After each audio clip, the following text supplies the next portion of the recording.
നേരത്തെ ഭയങ്കര ഇൻട്രസ്റ്റിംഗ് ആയിട്ടുള്ളൊരു കാര്യം പറഞ്ഞു. നമ്മുടെ ലൈഫിന്റെ ഓരോ ഘട്ടങ്ങളും 7ന്റെ ഒരു ഗുണിതത്തിനെ വെച്ചിട്ട്. അപ്പൊ അതൊന്ന് എക്സ്പ്ലെയിൻ ചെയ്ത് പറയാമോ? ശരീരത്തിൽ നമുക്ക് സപ്ത ആധാരങ്ങളുണ്ട്, കേട്ടിട്ടുണ്ടോ? ചക്രാസ്? ചക്രങ്ങൾ. ആ. അതാണ് സഹസ്രാരം, ആ. പിന്നെ ഭ്രൂമധ്യം, ആ.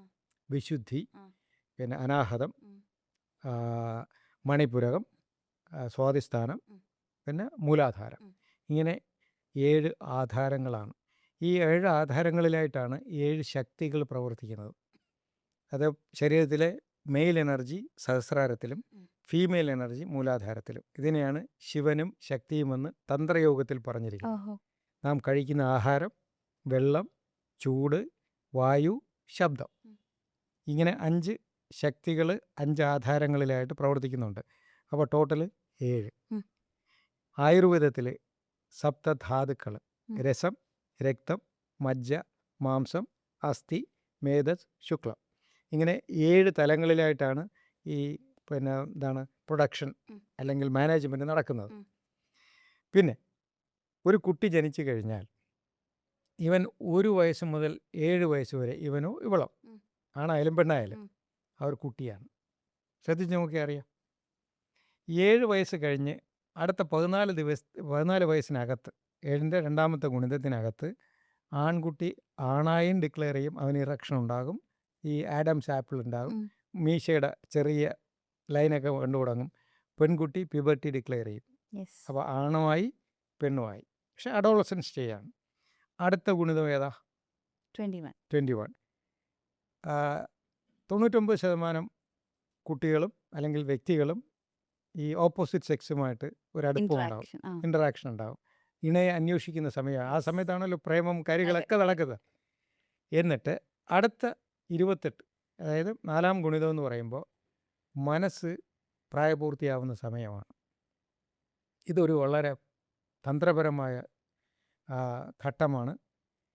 നിങ്ങളുടെ എല്ലാവരുടെ ജീവിതത്തിലും ഒന്ന് പുറകിലേക്ക് നോക്കിയാൽ 27, 28, 29 ഈ 3 വർഷത്തിനകത്ത് ഡ്രാസ്റ്റിക് ആയിട്ടൊരു ചേഞ്ച് നിങ്ങളുടെ ജീവിതത്തിൽ ഉണ്ടായിരുന്നിരിക്കും.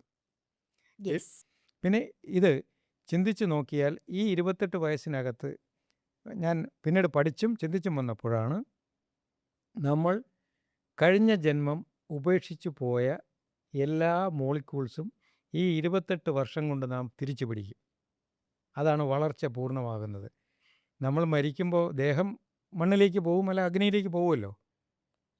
എന്താ നമ്മളെ വിട്ടുപോണത്? നമ്മുടെ ബോധം, നമ്മുടെ ഓർമ്മകൾ. അപ്പോൾ ഈ ഓർമ്മകളുടെ ഏതെങ്കിലും ഇംപ്രഷൻസ് നാം ഉപേക്ഷിച്ച മോളിക്യൂൾസിലും കാണണ്ടേ? ഉണ്ടാകും. അടുത്ത പ്രാവശ്യം നമ്മൾ ശരീരമെടുക്കുമ്പോൾ, അത് ഏത് ശരീരമെടുത്താലും ഈ ഉപേക്ഷിച്ചു പോയ തന്മാത്രകൾ നമ്മൾ സ്വീകരിക്കും. അതുകൊണ്ടാണ് വളർച്ചാഘട്ടത്തിൽ കൂടുതൽ തിന്നും, കൂടുതൽ കുടിക്കും, കൂടുതൽ വ്യായാമം ചെയ്യും, കൂടുതൽ ശ്വസിക്കും, കൂടുതൽ ഉറങ്ങും. ഉം. ഇതിലൂടെ നമ്മൾ 5 രീതിയിൽ പഞ്ചഭൂതങ്ങളെ വീണ്ടും സ്വാംശീകരിച്ചിട്ട് 28 വർഷമാകുമ്പോൾ നമ്മുടെ ഓർമ്മകൾ പൂർണ്ണമാകും. അതുകൊണ്ടാണ് ഈ തീരുമാനങ്ങളിലും വ്യക്തിത്വത്തിലും വ്യക്തമായൊരു വ്യത്യാസം, ഒരു ഷിഫ്റ്റ് 28 വയസ്സിൽ വരുന്നത്. അവിടെയാണ് ശാസ്ത്രത്തിൽ മനോപ്രായം പൂർത്തിയായി എന്ന് പറയുന്നത്. ശരീരപൂർത്തിയാകുന്നത് അല്ലെങ്കിൽ 18 വയസ്സ്, 21 വയസ്സ്. മാനസികമായ പൂർത്തിയാകുന്നത് 28 വയസ്സ്. ഇനി 28 വയസ്സ് കഴിഞ്ഞിട്ട് അടുത്ത ഗുണിതം നോക്കിയേ, 35. 35 വയസ്സാകുമ്പോൾ ചെറിയ കഷണ്ടിയുടെ ലക്ഷണങ്ങൾ കാണിച്ചു തുടങ്ങും. പിന്നെ മധ്യവയസ്സാണ്, ഗ്രോത്ത് ഇല്ല. ഈ വലിയ വലിയ സ്പോർട്സ്മാൻമാരുടെയൊക്കെ റിട്ടയർമെൻറ്റ് പീരീഡ് ഒന്ന് നോക്കിയേ. ഈ 35, 42 വയസ്സിനകത്ത് മിക്കവാറും എല്ലാവരും പിന്നിലേക്ക് വലിയും. കാരണം പിന്നെ അഗ്രഷൻ ഇല്ല, വളർച്ചയില്ല. പിന്നെ ഈ 35 പിന്നെ 42. പുരുഷന്മാർക്ക് 42 വയസ്സിൽ തന്നെ തുടങ്ങും ഈ BP ഫ്ലക്ച്വേഷൻ, ചെറിയ രീതിയിലൊക്കെ. ചിലപ്പോൾ നോട്ട് ചെയ്യത്തില്ല, പക്ഷേ ഇറ്റ് ഈസ് ദെയർ. പിന്നെ അത് കഴിഞ്ഞിട്ട് സ്ത്രീകൾക്കാണെന്നുണ്ടെങ്കിൽ മെനോപോസിൻ്റെ ലക്ഷണങ്ങൾ കാണിച്ചു തുടങ്ങും. ഈ 42 കഴിഞ്ഞാൽ പിന്നെ അടുത്തത് വരുന്നത് 49. 49 വയസ്സിലാണ് വ്യക്തമായിട്ടും ഈ ഇതാണ് പുരുഷന്മാരുടെ ഈ ഇതിൽ 49 വയസ്സിലാണ് പുരുഷന്മാർക്ക് പ്രോസ്റ്റേറ്റിൻ്റെ ആ ഒരു വീക്കം അല്ലെങ്കിൽ വ്യത്യാസം, അല്ലെങ്കിൽ യൂറിൻ പാസ് ചെയ്ത് കഴിയുമ്പോഴത്തേക്കും അല്പം തങ്ങി നിൽക്കുന്ന പോലെയൊക്കെ ഒരു തോന്നൽ.